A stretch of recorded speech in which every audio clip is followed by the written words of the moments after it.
First of all, before I begin the Dharma talk, thank you for coming, for attending, for being part of this community, and also for supporting us in so many ways.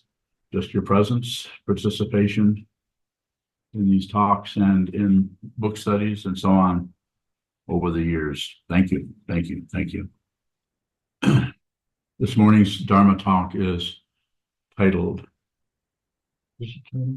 Response and reaction. And response. You respond to something. You see it, smell it, taste it, hear it, think it, feel it, respond to it. Or you might react to it. It shows up and you go against it. Or you grasp it. Or you accept it. Don't accept anything. Or you turn away, ignore it, and shut down and look somewhere else. Act like it is not happening.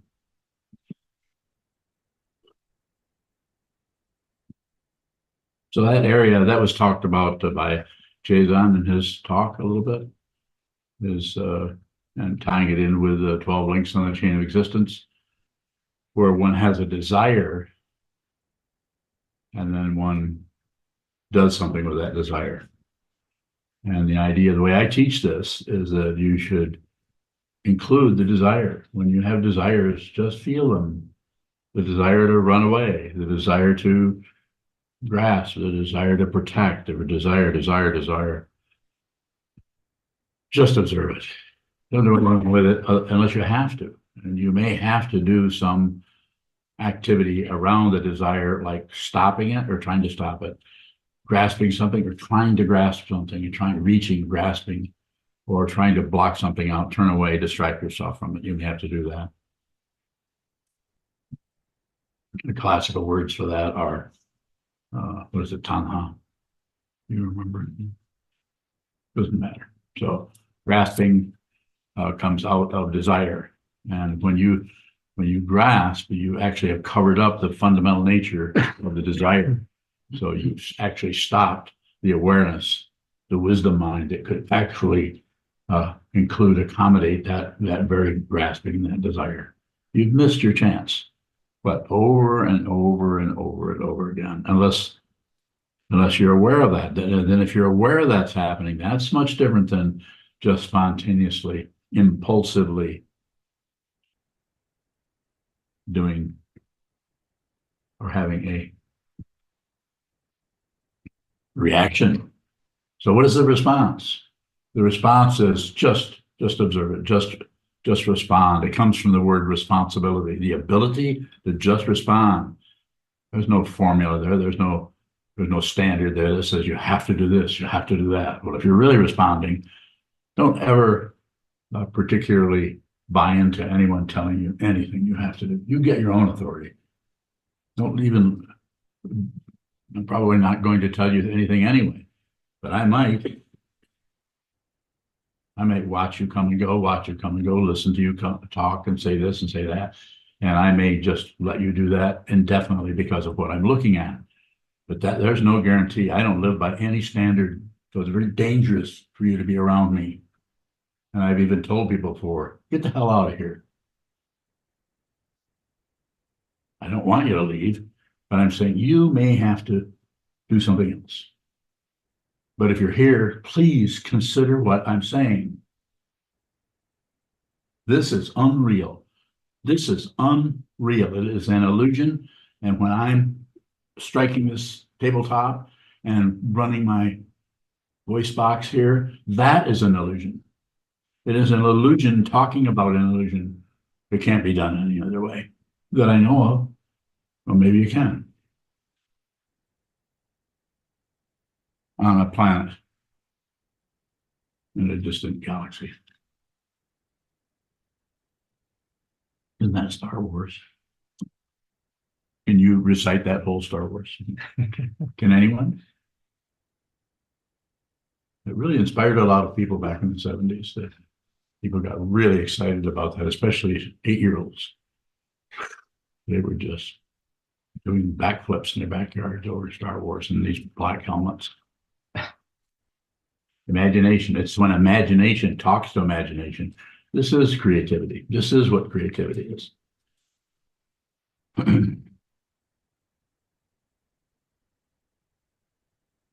Impulse. Reaction. Just impulse to fix, do something, stop it, start it, do. I experience this all the time, all day long.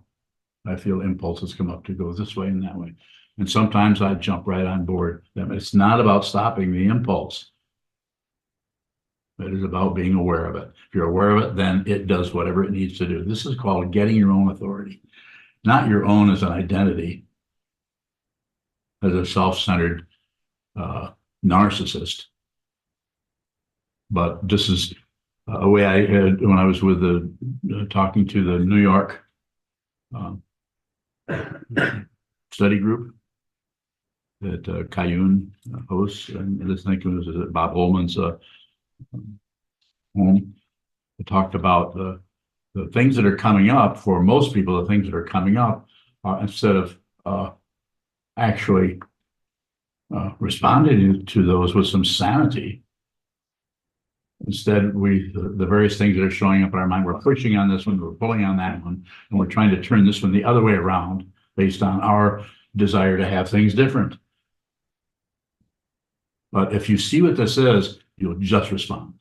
And respond rather than looking like pushing and pulling and shutting down and all this kind of activity. Instead, it'll just be complete, and not compliance, but just a complete equanimity that happens that may, if I use my fingers as an example, it may look like this.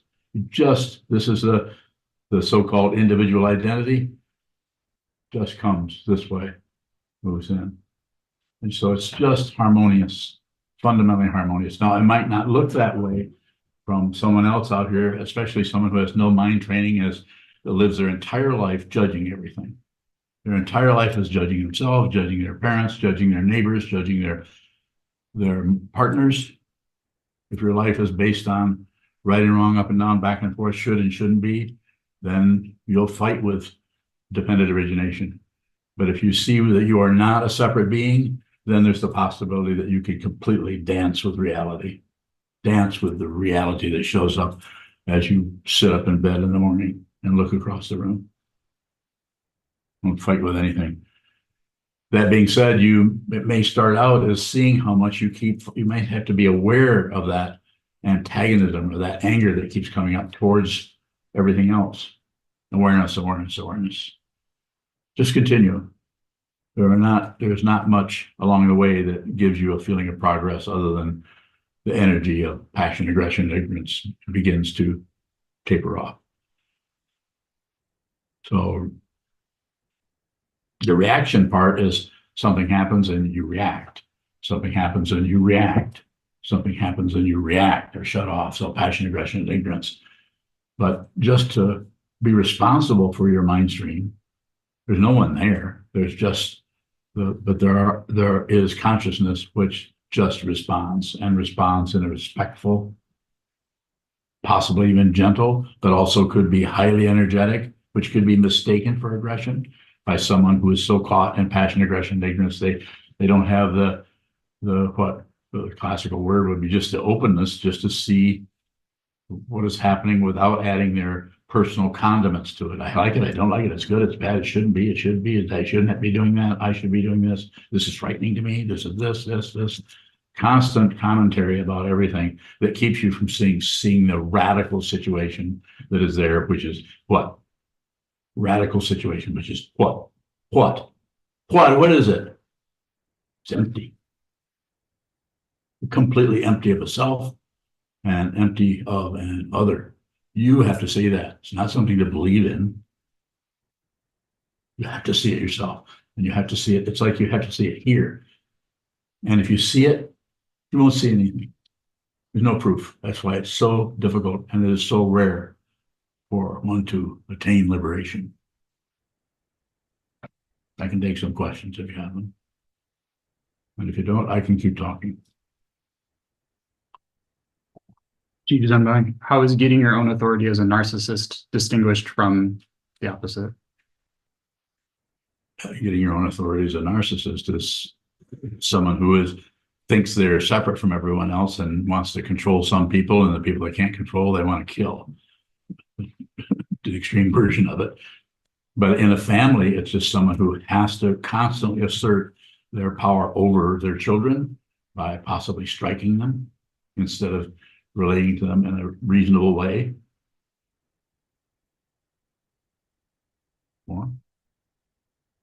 More specifically, that's pretty clear to me, but it may not be to you. If you want more, ask us. Okay.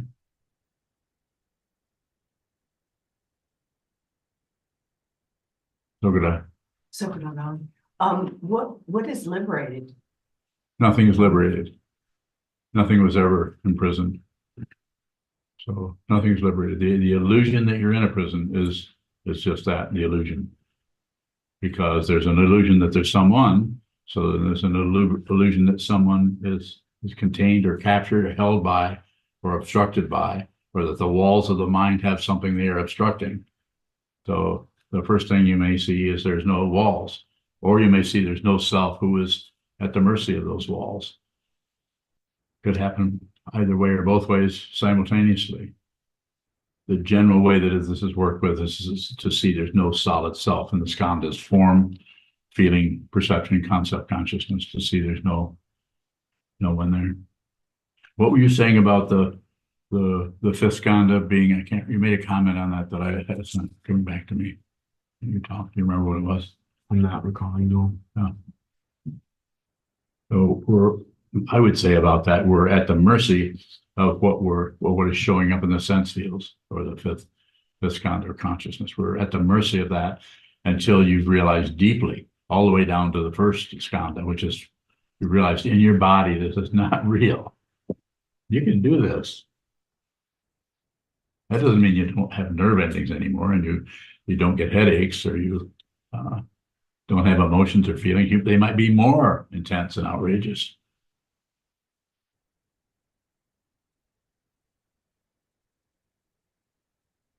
Questions? Please don't hesitate. Go ahead.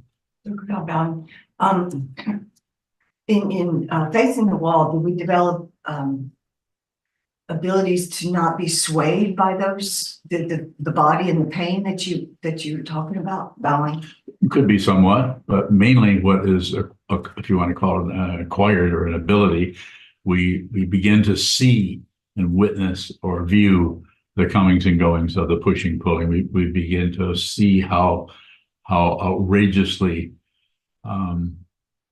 demanding that part of the consciousness that is, we call the ego, or the seventh consciousness, is tied up in the prison of belief and duality, and is paranoid. Constant paranoia going on all the time. We have to see that the consciousness is tied up in that paranoia, and we have the sitting practice of meditation gives us.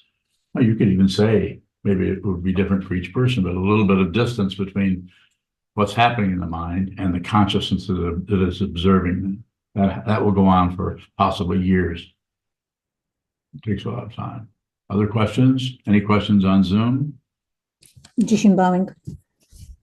So what is in the mercy of three poisons? Bowing. What is at the mercy of it? Yes. Belief in the self.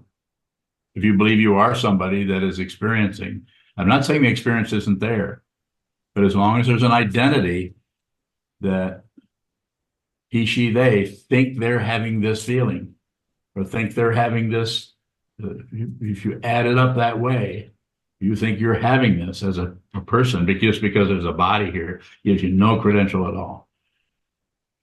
Very temporary.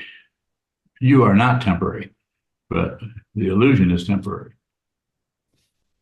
So is the belief liberated? Pardon me? Is the belief liberated? Yes, it shows up as no belief, no disbelief, no position, no reference point. You can actually live with no reference point. You can actually live.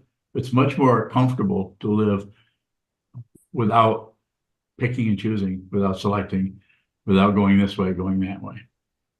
You can do that. Possible. Easy? No. because the causes and conditions that we're dealing with come from beginningless time right up through the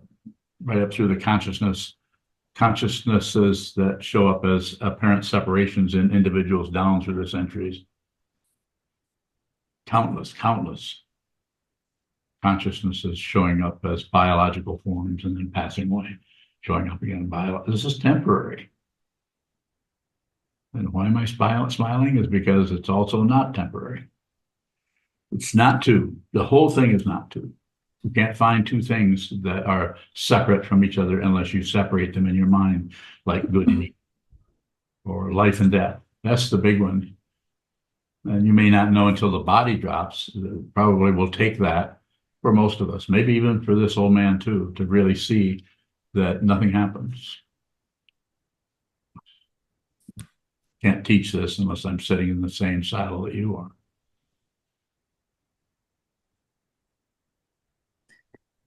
Jishin bowing. Yes, Jishin? I have one more. Go ahead. Is the belief the part of the seventh consciousness? Bowing. Yes, it is. It's there's four aspects to that, and I've never been very good at remembering. They're like self-love, self-reference, you remember those? Pride. Self-pride. Pride is I'm surprised I would not remember the very one that I have the most difficulty with is pride. Are we liberating seventh consciousness then? Pardon me? Are we liberating If you seventh wanted to talk consciousness? about it in a technical way, in terms of the Yogacara tradition of the eight consciousnesses, of the five sense fields, the thinking process, and the seventh, which is the paranoid part of the consciousness, and then the storehouse consciousness, or the Alaya Vijnana. If you wanted to talk about it that way, then I would say yes. Thank you. Isan. Isan bowing. My question is about living without a reference point. There's a concept I have heard called aimlessness. Is that the same as living with no? No, aimlessness is to have an identity that you're being aimless. It's better than that, and it's worse than that. It's worse than that because you don't even get that for a reference point. You don't get anything for a reference point.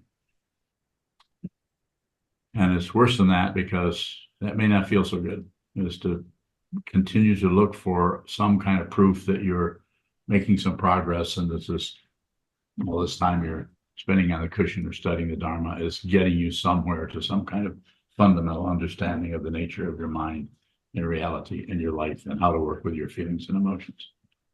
More? Isan bowing. Is there any way then to think about no reference point? That's what we're doing. That's what the Dharma is about. That's what we practice. There's so many traditional ways that has been talked about. So the way to find that, the way to talk about that would to see that there isn't anyone and there isn't anything else. So it's basic teaching way before any of us got here it goes back centuries, way before the time of the Buddha. Non-dual, Advaita, I believe, goes back into, I think the earliest teaching, I think, is in the Upanishads. Chisho, would you say that that's the earliest talk about non-dual? A couple of them, perhaps. Thank you. So this is the feeling you have when you put your hands together. This is an illusion. Mm-hmm. And the feeling you're brushing your teeth, it's an illusion. But those are reference points to reinforces the illusion that we're a separate being who can anything from go out and have dinner tonight or pass into the final description of the 12 links, which is sickness, aging, and death. Kind of a somber way of talking about it, but it's true. all the bodies that the consciousness has this temporary housing, you could say, to talk about it relatively, as this is coming apart. And if you see what this is, you're not concerned about it because you know that who you actually are, if there is any kind of identity at all, which is questionable, as long as you're in the illusion, it's very questionable, is you see that who you are is not threatened. Can't be, even the death of your body. Yes, I'm bowing. I guess that may be my question. It would be better phrased. What I want to know is not really how to think about it, but then aimlessness seems to describe a way of being in the world, like what's for dinner, what's for lunch, moving from one thing to the next without a particular agenda. If aimlessness isn't quite it, and I hear that, Yeah. then how do we behave? I'm ready.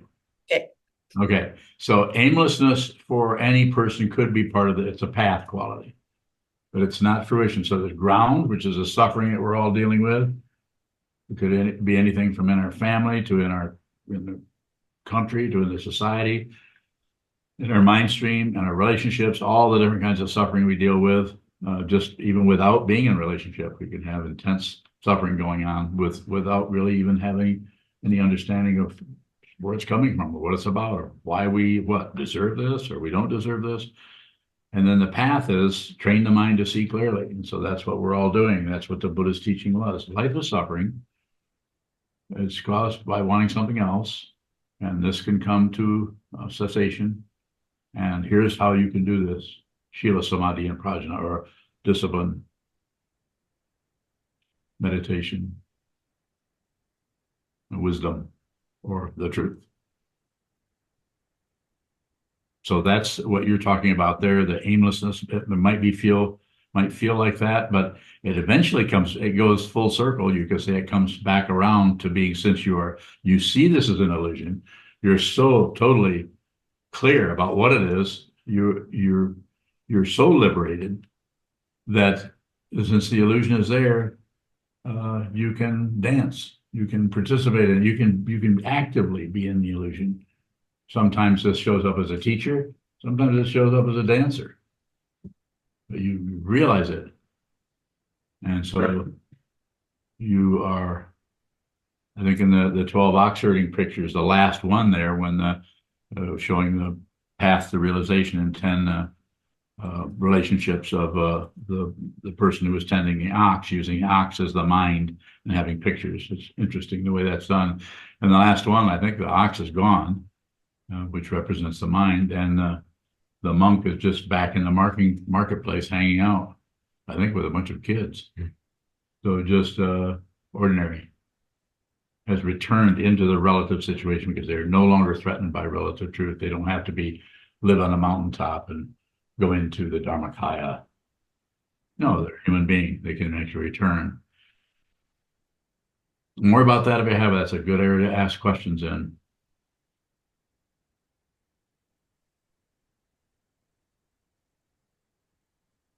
I wish I could go deeper. That was very helpful. And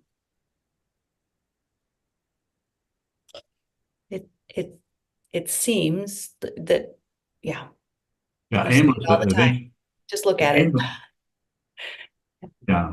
Aimless is how it kind of feels when you start to let go of reference points. You realize that you don't know what to do next, and you're not too busy worrying too much about the so-called future.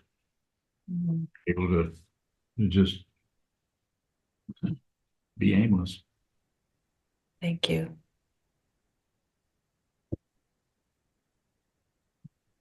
Yes. So, Grim bowing, can aimlessness arise in the mind and it could be a reaction, there could be a reaction or there could be a response? Bowing. Yes. It's always about awareness to what is happening. So at some point, the response and reaction, it takes a while, but at some point, those are not two different things.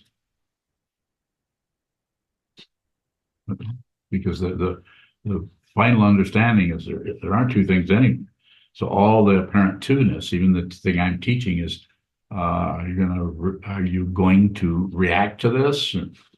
Or are you going to just respond to it, which may be more about receiving what that is and feeling, tasting, smelling, just the texture of anything that is showing up in the apparent other in your life from another person and so on. And just receive it. So you can see that what you're receiving, you're really not separate from any of them.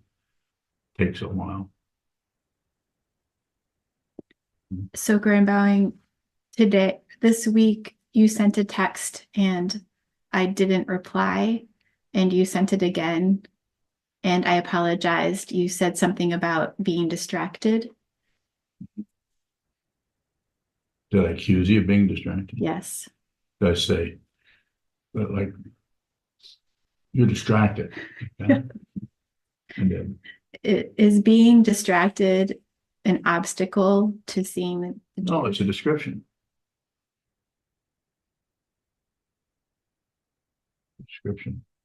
There's no, and over here, there was no intent to criticize you at all. Just saying you've got so much going on. And you do. And I've watched your text of all the different directions you go all day long. I can see how you would just get distracted into other things. The distracted wasn't meant to be so much a negative thing as when you do this, oh, now I have to do that, now I have to do that. Maybe you didn't check your phone or something. People are doing that. I do this. And if I even say to people, you send me a text and I don't respond, don't sit back and assume I don't want to talk to you. But maybe you could assume that I'm an old man who gets distracted probably much more easily than you. I watch what you do as far as the tasks that you do in the monastery. And I would have a great deal of difficulty doing those. I don't have the mental acuity to do that these days. Being in your 80s does not confer some kind of, what's that word? Intelligence? No. Yes.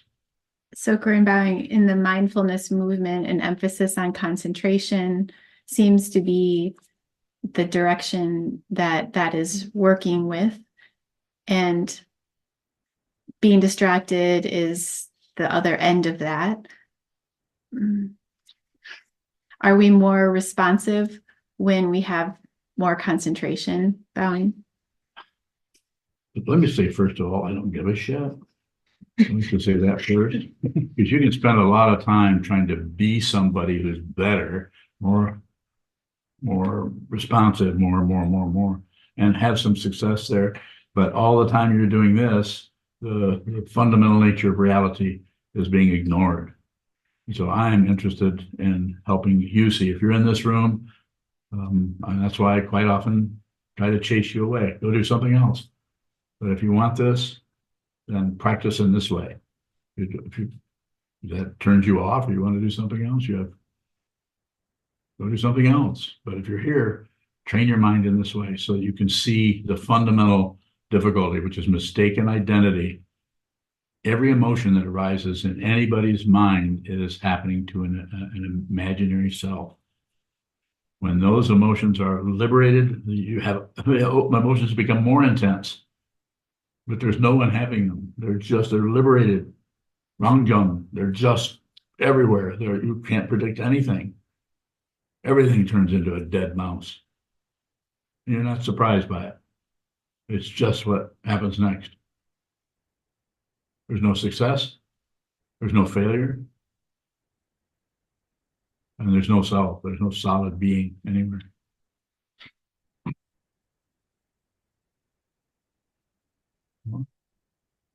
Thank you for continuing to repeat that. I do say that a lot, don't I? We hear it a lot. Tiring after a while. You keep saying it over and over and over. Junchu, bail me out of this, will you?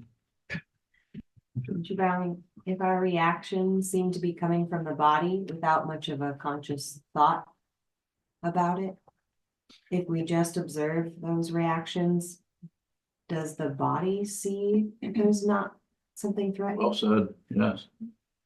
Body, mind are not two different things. They just look like it. And that's an intense intense feeling of separation, like we think we can walk to the store and think about not walking to the store. We actually, the mind is amazing, has an amazing ability to find its own form. And when I say its own, I'm saying whatever it wants. It can identify with a turtle on the side of the road, and the whole world is that turtle. It's that powerful. The consciousness is just astonishing, and it's. I'm going to say I have to describe it some way. I guess its ability to be whatever shows up. So therefore, it's that you can't find good and evil there. You can't find life and death. This is a temporary illusion, as all illusions are. So yes, as far as when you're feeling negativity, when maybe the mental processes of the story kind of falls away, or maybe it doesn't even show up, and you're just feeling this intense feeling of maybe like dread or discontent in the body, just observe. This is what the sitting practice of meditation will help you deal with that in a straightforward, genuine, and a direct way where you don't have to think about it or figure it out. More. Does the body's realization of not separate look any different than the mind's realization of not separate? For a while. At some point, you'll see that those are not two separate things. It takes a while. It takes some dedication. It takes what? Not maintaining, but return to the wall, return to the teacher, return to the teaching. Find a teaching that really resonates with you or supports you, and read it. Put it on your refrigerator. Have it tattooed on the end of your nose.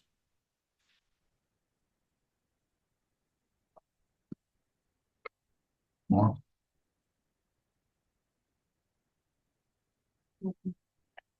Robert Bowing.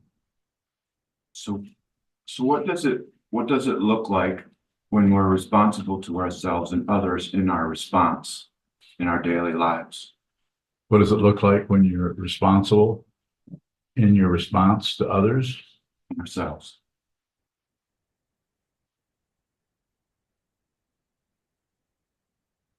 I mean, not much will be happening. And if it is happening, there will be no one adding any commentary to that happening. So it won't be anything extra. There'll just be just a response. The long form of that word is responsibility. You are responsible. Whatever shows up in your mind, you're responsible for it. It's not yours as a possession or a plus, minus, neutral, any of that. It's just happening in consciousness, and this is your temporary appearance as a human form in the human realm. Not much. There won't be any confirmation, validation, and there won't be any criticism or negation of the whole thing. And there won't be a neutral kind of ignoring the whole thing. You actually see that for what it is. And this is when, on the path, this is still path quality, that's when that becomes mirror-like. You realize that everywhere you look, you're starting to look into you actually see yourself in everything. Everything. Not only visible forms, but auditory, smell, taste, touch, everything starts to look like it's not separate from you. It's not over there. More. And another thing I would say, don't believe a word I say. You find out. You discover it. Yes, sir. Bowing. Question from Martin in Latvia on Martin. YouTube. Yes. Is the karma which results like a magician's trick being experienced here in this mind stream more expansive than I think it is? More expansive than I think it is. I would say it's worse than that. It doesn't expand at all. Expansive is a relative term and a path term for vast, and the wisdom that is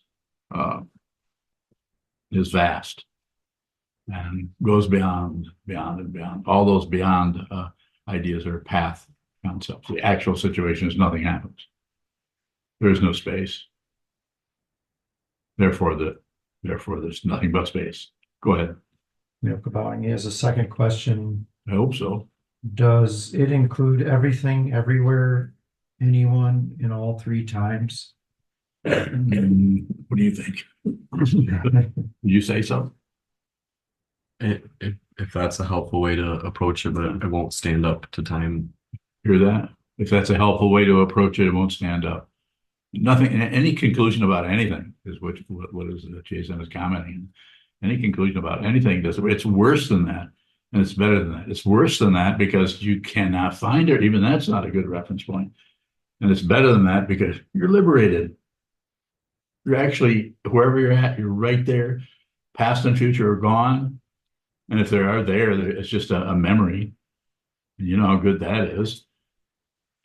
It's like if you take two things and what was the example I was using for somebody yesterday? Was that you I was talking to? I'm talking about your memory of the bunny rabbit, the rainbow bunny rabbit in the attic, and you remember it wasn't you, someone else. Biyun. Who was it? Biyun. And Bune left. She deliberately left. So I'm just saying that the memory that you have about something that was imaginary and the memory that you have about something that actually happened are not different from each other. Look closely at them, and how do you know what part of the memory is showing up that the memory of that rabbit or the alligator in the kitchen or some other concoction of imagination that we remember that. We can always, I think I said a few days ago that if, 50 years ago, if you happen to still be here, that alligator would still be there because it's imaginary. It was created in consciousness. It was not created as a item. But your memory of the items, you leave the room, the memory of being in here, this right here, tomorrow or 10 hours from now, remember this. This is unreal. But while you're here, it looks pretty conclusive. Yes. Sokuzan, these things in the imaginary realm, we might call them ghosts and spirits or whatever. Can they move stuff in the physical? Can they do things in the physical? Anything's possible. And the interesting about saying anything is possible is to say every person is more susceptible or more porous. Their consciousness is more porous to the movement of this so-called invisible realm, where there's still some kind of belief that something is real. For instance, if someone passes away and they have no practice at all, and they're totally convinced that they're dying and totally convinced they're a person, totally convinced of their life and all of their history and everything, that goes right with them in consciousness. Do I know that? I don't need to know that. I don't need to have any proof for it. And so sometimes that's called a ghost. They think they're still living. Onyo and I together have worked with people in deep levels of consciousness where there's still the apparent, doesn't mean that it's true, but the apparent existence of consciousness in terms of other beings who are no longer embodied or maybe never were embodied. And they function just fine there, it seems. They're sometimes quite surprised to have someone come along and talk to them. Go ahead. Sometimes you encourage us to do this while we're in this corporate form, because there will be a difference, in the bardo or after you die. What is the difference there? Just a body. That part of consciousness which has become a living form feels like this is real. Identity with the body. Yes. So how is that helpful for us to see this before we Maybe it's not. I don't particularly promote that. I'm just saying I want to acknowledge that some people are dealing with that, with extreme situations in consciousness that are also unreal. So it may not. What I teach is sit down, hold still, watch what moves in the mind. And I don't particularly talk about what you're looking at unless you bring it up to me. Then I may address that pretty intensely or pretty specifically by maybe going, it looks like you're really being hindered by what's happening in your mind rather than you're not really able to watch it. It keeps getting a hold of you. Then I might talk to you in that way based on what I've been looking at for half a century. SokukoJi, I guess what I'm looking at and what I'm asking about is we meditate with the physical body and we sit with the wall, look at the wall, and it seems like you've often encouraged it's easier. It's a little bit better here than like someone like you mentioned earlier that they never looked at the wall, meditate, and they die, and then they get caught up in. What's your question? What difference? What is the advantage of being in the corporal body as opposed to someone that has really good life, dies, and they still have to do the same thing? Alan? No advantage.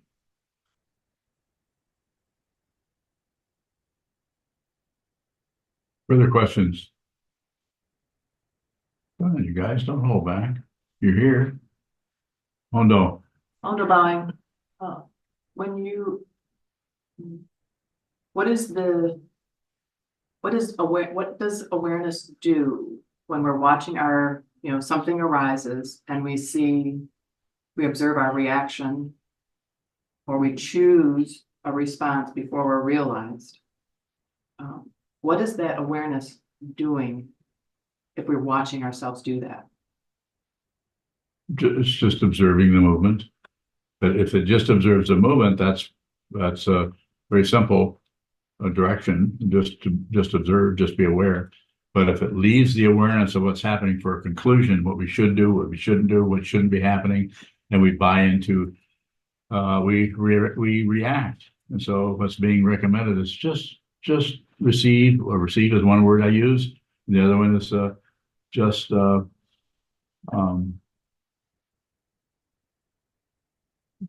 respond.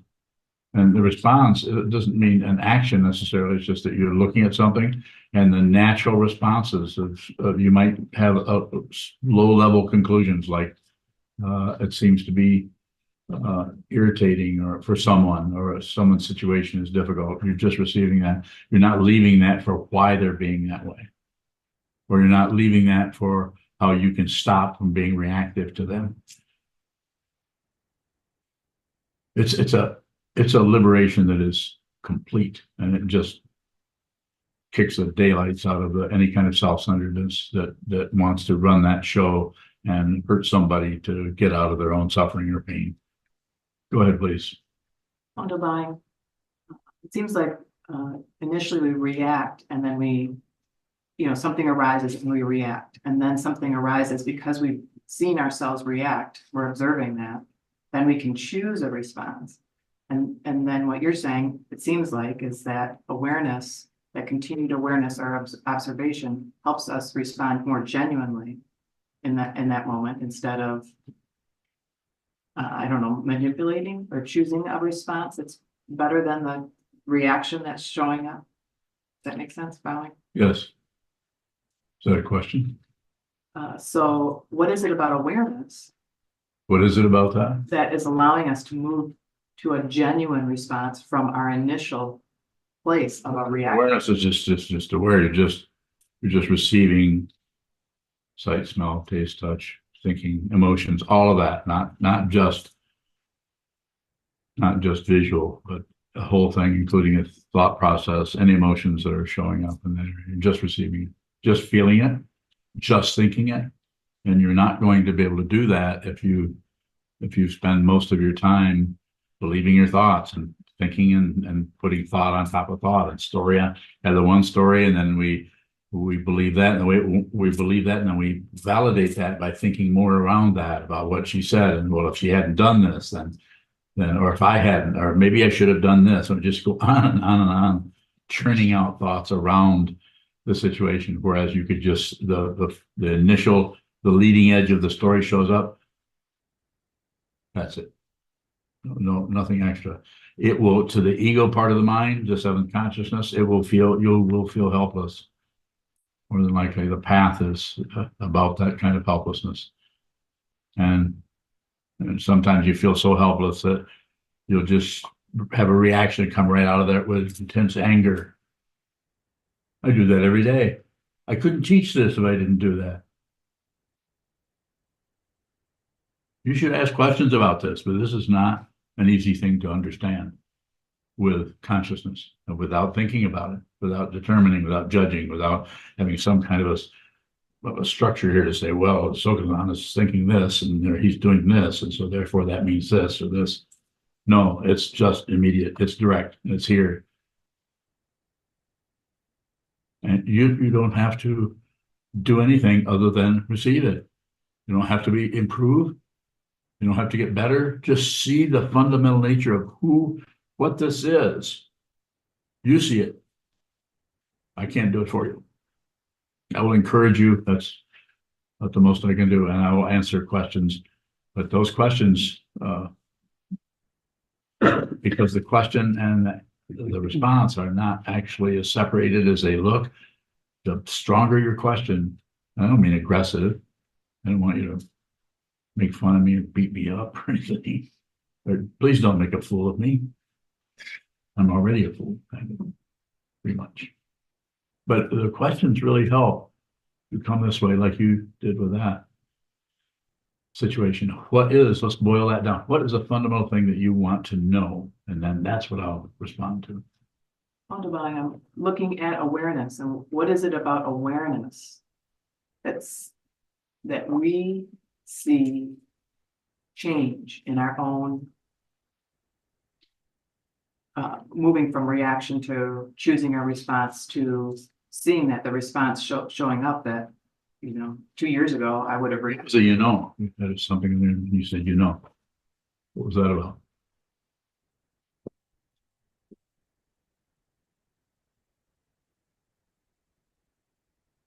I was not aware of that. Continue your question. My question is, what is it about awareness? Strengthening that awareness muscle that helps us genuinely respond. You realize that nothing happens. And if something does happen, does have an intense illusion quality to it, brilliant, brightly red, brightly blue, rainbow, whatever, that is an illusion. It's unreal. You don't have to do anything about anything. The Dzogchen masters teach it as the great perfection. Everything is already perfect as it is right now, completely. Nothing needs to be done. But it certainly feels like it. That's why we face the wall and watch that desire for something else. Second noble truth, wanting something else, wanting to feel better. More. The awareness is just space. There's no one there. It's just consciousness only. There's no one who's aware. There's just consciousness. There's no one who realizes the truth. There's just consciousness. There's no identity that becomes enlightened. That's why I say if you think you're enlightened, you're not. If you think you're not enlightened, probably not.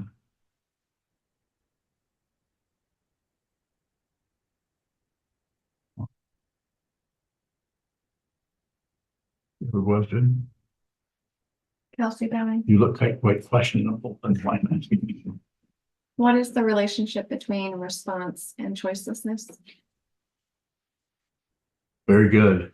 So the response tied in with the react or just respond or just receive whatever is showing up. You're responsible for it.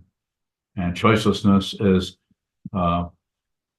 if you're in that dynamic, shall we say, where you're in a room and things are happening and you are being responsible for what's happening there, you may find yourself doing something or not. You may find yourself saying something. You may find yourself even shaking your finger at somebody. Unlikely, but that may occur. And you won't decide, you won't have any thoughts preceding that. You'll just be receiving whatever is showing up. And And you will hear yourself say something at the same time everyone else is hearing. That's what's happening here.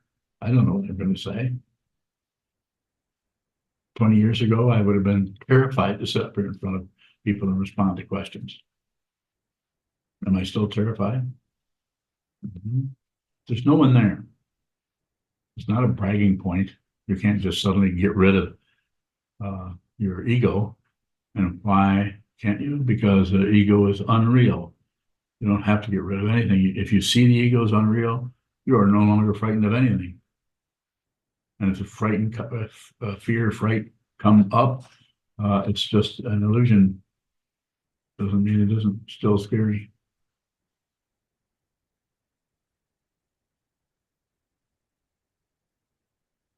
Yes, sir. Yoka bowing. Another question from Martine. Is everything karma? Yeah. Pretty much. I would have an interaction with Martine a little bit more around that, but since she's in Latvia, Yes. it'd be hard to do that. But everything is that is showing up as some kind of cause and effect happening. Anything that's a thing would have to come under the category of karma. Cause and effect, cause and effect. It's an incredible stage show. Illusion. Yoka bowing. A question from Tom McCauley. Tom bowing. When we dance in the illusion, is there a feeling that the illusion is leading the dance?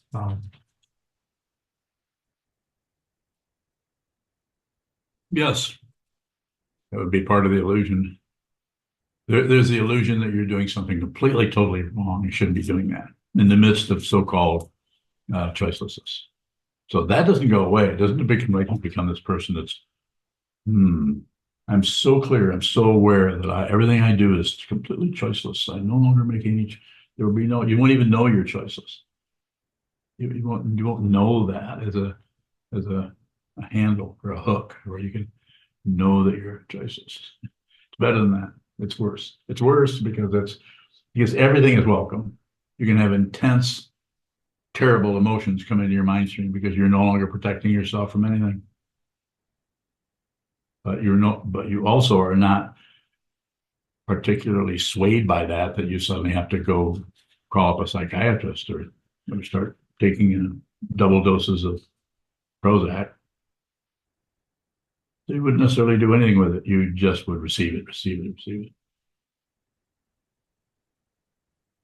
Yes. Kelsey going. It seems like the way we talk about this makes it sound as though it is helpful to know or see if we are reacting. Yeah. Is that a reaction to our reactions? Is it what? Is that is the knowing A reaction? yeah. No. No, just be aware of it. It gets, if you try to sort it out or something, so no, just receive it. Just receive. There's nothing threatened. There's nothing harmful. It doesn't mean that in the relative world there's horrible stuff going on perpetrated by people who are totally believing and have a strong conviction that they need to control people and need to control themselves. So we have so many wars, people believing in their thoughts about everything, thinking there's such a thing as correct and incorrect. It's painful to watch, but it's a landslide that's been going on since human beings got here. Good thing about this, in terms of our situation, is somebody came along 2,500 years ago. I'm not saying others didn't, but some particular person came along and looked at this and presented a teaching, which we have as the 3 jewels, and train your mind to see the truth yourself, which he did. So here we are. More. Kelsey Belling. When we are responding, is there more ease than when we are reacting? Yes, there is quite a bit more. Because the way I talk about this more is I talk about the intention to do something, not the result. That's looking for results and not getting what you wanted, then we're right back in the desire area, buying into that. Whereas if you just intend, just the intention is just an attitude about it. You're taking the attitude, I am going to look at this. I'm going to see this. I intend to see this. Myself, I intend to see the truth myself. I intend to, the big intention, and it's a big vow, but through the vow, which you're going to take at some point, the way it's looking, or receive, I should say, observe, the vow to be with all things. How would we do that? It's an interesting why question. But what is that? It is a way to live in a sane, uplifted, authentic, straightforward way with what we find ourselves in this human form.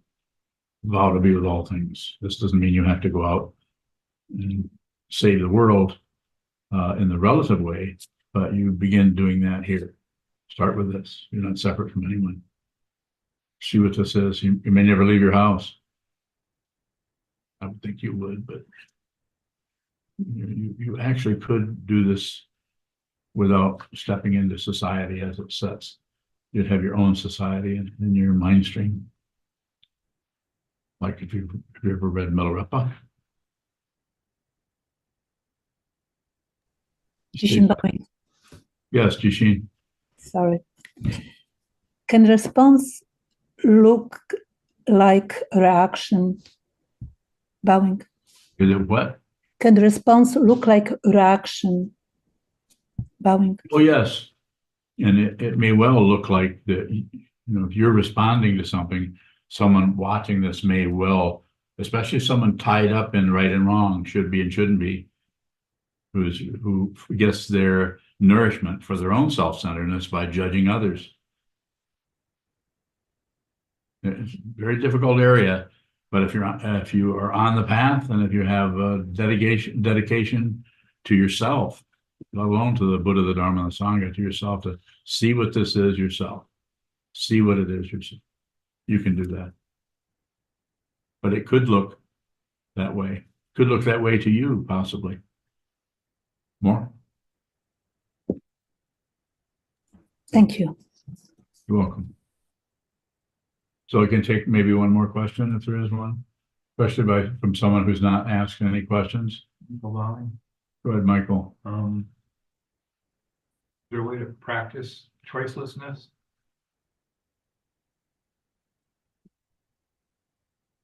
Not that there aren't other ways, but the best way I see to practice choicelessness is to watch, observe how you impulsively grasp.